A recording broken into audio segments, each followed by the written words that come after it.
ఇక్కడ రీఎంబర్స్మెంట్ పైసలు లేవు, ఆరోగ్యశ్రీకి పైసలు లేవు, రైతులకు పైసలు లేవు, డిఏలకు పైసలు లేవు, పీఆర్సీకి పైసలు లేవు, ఉద్యోగాలకు పైసలు, ఉద్యోగం పైసలు లేవు, 2,500 రూపాయలు ఇవ్వడానికి పైసలు లేవు, 6 గ్యారెంటీ అమలు చేయడానికి పైసలు లేవు. కానీ ఢిల్లీకి మాత్రం మూటలప్ప ఇప్పుడు మాత్రం పైసలు ఉన్నాయి ఆడికి. కేరళ ఎన్నికల్లో పైసలు పెడతావు తీసుకుపోయి, తమిళనాడు ఎన్నికల్లో పైసలు పెడతావు, పుదుచ్చేరి ఎన్నికల్లో పైసలు పెడతావు, అస్సాంలో పైసలు ఇస్తావు, బెంగాల్లో పైసలు ఇస్తావు.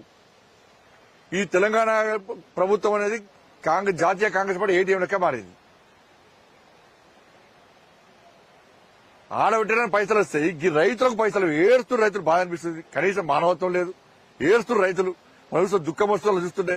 రైతు చచ్చిపోయాడు, ఇంకెంతమంది బలిగొంటే రాష్ట్ర ముఖ్యమంత్రి కన్నులు సలవర్చి అర్థమవుతుంది. ఇప్పటికి ఇంకెంతమంది బలిగొంటావు? ఇంకా నువ్వు సమీక్షలు పెడితే కేబినెట్ మీటింగ్ పెట్టి ఏదో తూతు మంత్రంగా పెట్టి మేము ఇది చేస్తాము, అది యుక్తం కాదు. నువ్వు ఏం చేస్తావు? క్షేత్రస్థాయిలో చూడు ఫస్ట్ వస్తారు, క్షేత్రస్థాయిలో నివేదికలు తెప్పించుకో ఫస్ట్ వస్తారు.